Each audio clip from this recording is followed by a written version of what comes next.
പിതാവിന്റെയും പുത്രന്റെയും പരിശുദ്ധാത്മാവിന്റെയും നാമത്തിൽ ആമേൻ. എന്റെ പ്രിയപ്പെട്ടവരെ, ഇന്ന് ഓഗസ്റ്റ് 17 തിങ്കളാഴ്ച. അമ്മേ പരിശുദ്ധ അമ്മേ, അമ്മേ പരിശുദ്ധമേ, ദൈവമാതാവേ, കൃപാസനത്തിലൂടെ ഞങ്ങളുടെ ദേശത്തിനും അമ്മ മധ്യസ്ഥം തേടി തന്ന എല്ലാ അനുഗ്രഹങ്ങൾക്കും കൃപകൾക്കും ഞങ്ങളിപ്പോൾ ഹൃദയം നിറഞ്ഞ നന്ദി പറയുന്നു.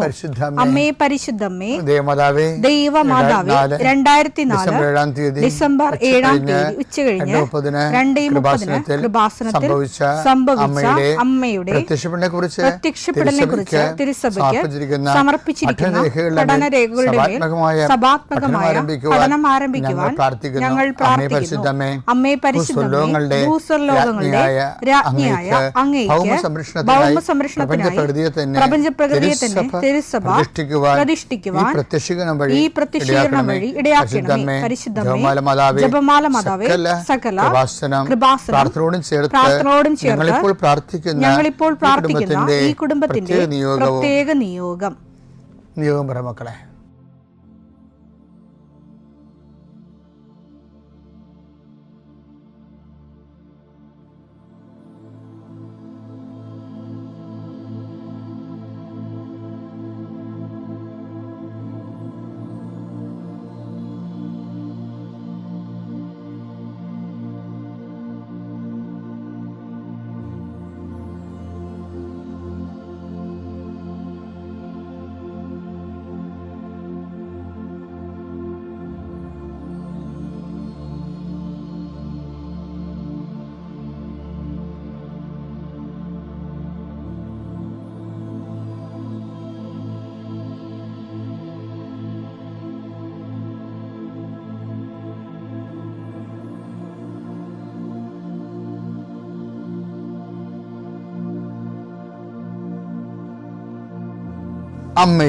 അമ്മയുടെ പ്രത്യക്ഷീകരണത്തിന്റെ ഈ അനുഗ്രഹവേളയിൽ ഞങ്ങൾക്ക് സാധിച്ചു തരുവാൻ കനിയണമേ. ആമേൻ. വിശ്വാസ പ്രമാണം. സർവശക്തനായ പിതാവും ആകാശത്തിന്റെയും ഭൂമിയുടെയും സൃഷ്ടാവുമായ ദൈവത്തിൽ ഞാൻ വിശ്വസിക്കുന്നു. അവിടുത്തെ ഏകപുത്രനും ഞങ്ങളുടെ കർത്താവുമായ ഈശോമിശിഹായിലും ഞാൻ വിശ്വസിക്കുന്നു. ഈ പുത്രൻ പരിശുദ്ധാത്മാവിനാൽ ഗർഭസ്ഥനായി കന്യകാമറിയത്തിൽ നിന്ന് പിറന്ന് പൊന്തിയോസ് പീലാത്തോസിന്റെ കാലത്ത് പീഡകൾ സഹിച്ച് കുരിശിൽ തറയ്ക്കപ്പെട്ട് മരിച്ച് അടക്കപ്പെട്ട് പാതാളങ്ങളിൽ ഇറങ്ങി മരിച്ചവരുടെ ഇടയിൽ നിന്ന് 3-ാം നാൾ ഉയർത്ത് സ്വർഗത്തിലേക്ക് എഴുന്നള്ളി സർവശക്തിയുള്ള പിതാവായ ദൈവത്തിന്റെ വലതുഭാഗത്തിരിക്കുന്നു. അവിടെ നിന്ന് ജീവിക്കുന്നവരെയും മരിച്ചവരെയും വിധിക്കുവാൻ വരുമെന്നും ഞാൻ വിശ്വസിക്കുന്നു. പരിശുദ്ധാത്മാവിലും ഞാൻ വിശ്വസിക്കുന്നു. വിശുദ്ധ കത്തോലിക്കാ സഭയിലും പുണ്യവാന്മാരുടെ ഐക്യത്തിലും പാപങ്ങളുടെ മോചനത്തിലും ശരീരത്തിന്റെ ഉയർപ്പിലും നിത്യമായ ജീവിതത്തിലും ഞാൻ വിശ്വസിക്കുന്നു. ആമേൻ. സുഖസ്ഥനായ ഞങ്ങളുടെ പിതാവേ, അങ്ങയുടെ നാമം പൂജിതമാകണമേ. അങ്ങയുടെ രാജ്യം വരണമേ. അങ്ങയുടെ തിരുമനസ് സ്വർഗത്തിലെ പോലെ ഭൂമിയിലും ആകണമേ. അന്നു വേണ്ടുന്ന ആഹാരം ഇന്ന് ഞങ്ങൾക്ക് തരണമേ. ഞങ്ങളോട് തെറ്റ് ചെയ്യുന്നവരോട് ഞങ്ങൾ ക്ഷമിക്കുന്നത് പോലെ ഞങ്ങളുടെ തെറ്റുകൾ ഞങ്ങളോടും ക്ഷമിക്കണമേ. ഞങ്ങളെ പ്രലോഭനത്തിൽ ഉൾപ്പെടുത്തരുതേ, തിന്മയിൽ ഞങ്ങൾ രക്ഷിക്കണമേ. ആമേൻ. നന്മ നിറഞ്ഞ മറിയമേ, സ്വസ്തി. കർത്താവ് അങ്ങയുടെ കൂടെ സ്ത്രീകളിൽ അങ്ങ് അനുഗ്രഹിക്കപ്പെട്ടവളാകുന്നു. അങ്ങയുടെ ഉദരത്തിൻ ഫലമായി ഈശോ അനുഗ്രഹിക്കപ്പെട്ടവനാകുന്നു. പരിശുദ്ധ മറിയമേ, തമ്പുരാന്റെ അമ്മേ, പാപികളായ ഞങ്ങൾക്ക് വേണ്ടി ഇപ്പോഴും ഞങ്ങളുടെ മരണസമയത്തും തമ്പുരാനോട് അപേക്ഷിക്കണമേ. ആമേൻ. കർത്താവിന്റെ ഉന്നതമായ നാമത്തിന് സ്വസ്ഥം ചെയ്യും.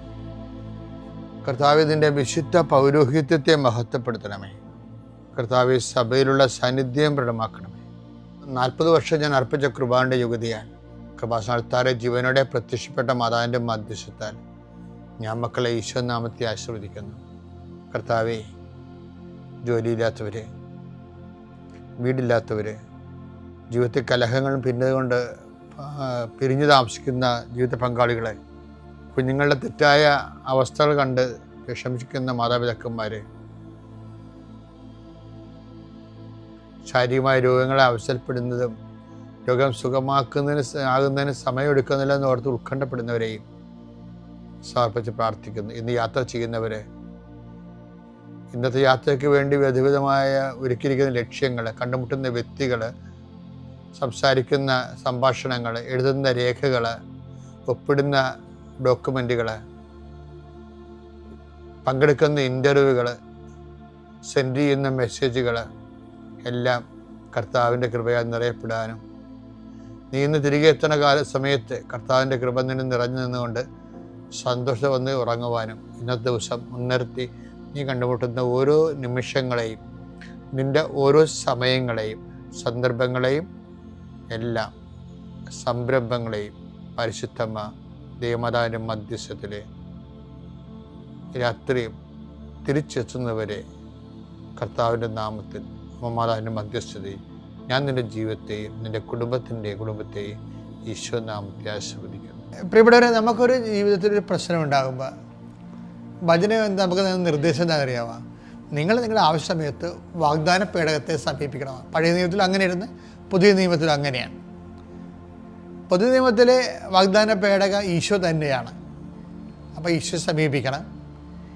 ഈശോ സമീപിക്കണമെങ്കിൽ നമ്മൾ ശ്രദ്ധിക്കേണ്ട 10 കാര്യങ്ങളാണ് ഞാൻ ഈ വരുന്ന 10 ദിവസങ്ങൾ പറയാൻ പോണത്.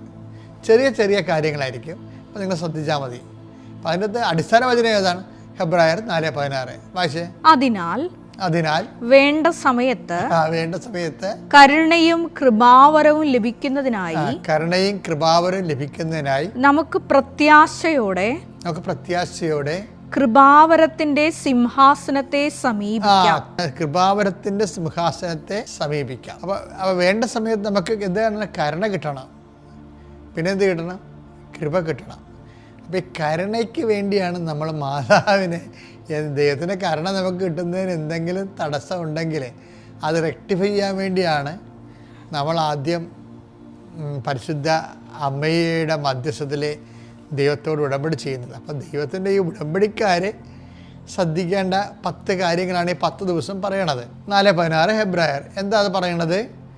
വേണ്ട സമയത്ത് കരുണയും കൃപാവരവും പ്രാപിക്കാൻ വേണ്ടി നിങ്ങൾ കരുണയുടെ സിംഹാസനത്തെ സമീപിക്കാൻ. കരുണയുടെ സിംഹാസനത്തെ സമീപിക്കാൻ പറഞ്ഞത് എന്താണ്?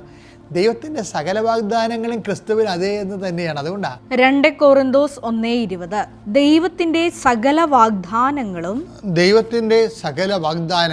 ക്രിസ്തുവിൽ അതേ എന്ന് തന്നെ.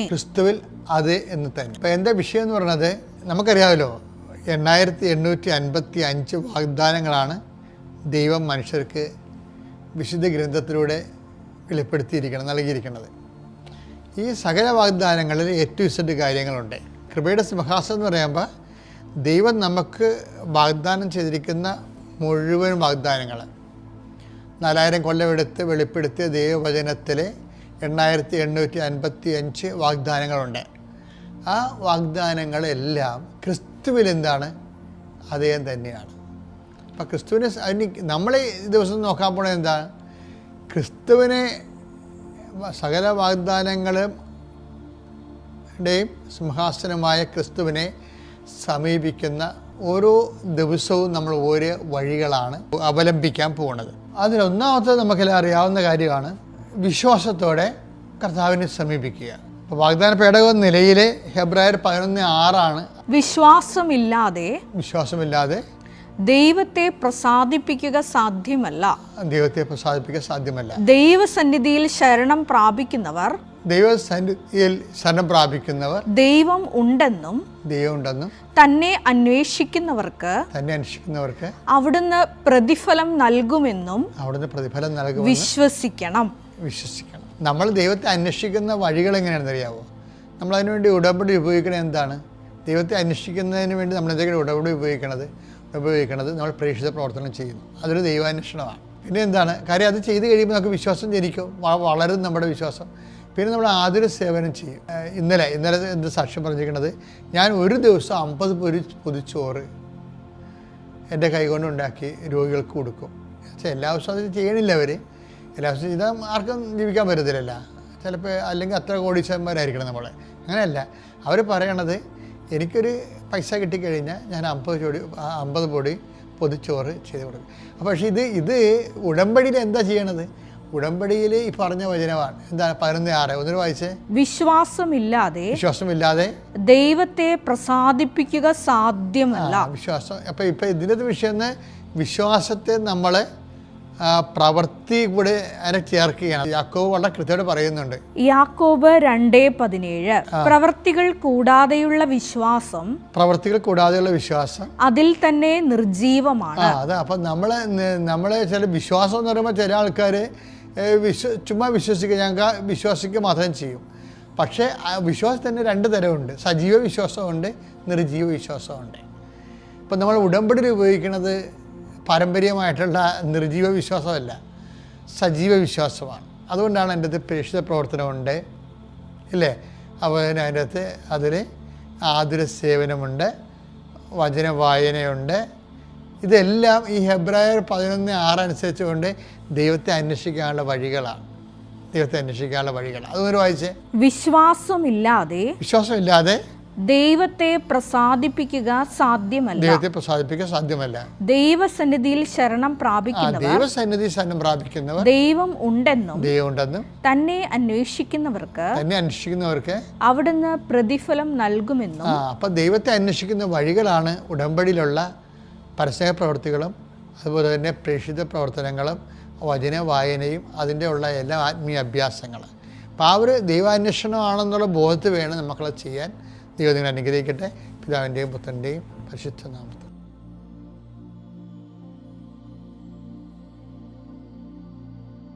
അത്യപൂർവ ദൈവാനുഭവങ്ങൾ ഇനി നിങ്ങൾക്കും സ്വന്തം. ഈ യൂട്യൂബ് ചാനൽ ഇതുവരെ സബ്സ്ക്രൈബ് ചെയ്തിട്ടില്ലെങ്കിൽ ഇപ്പോൾ തന്നെ സബ്സ്ക്രൈബ് ചെയ്യുക. ഈ വീഡിയോ ഇപ്പോൾ തന്നെ നിങ്ങളുടെ സുഹൃത്തുക്കൾക്ക് ഷെയർ ചെയ്തുകൊണ്ട് കർത്താവിൻ്റെ പ്രേക്ഷിതരാകുക.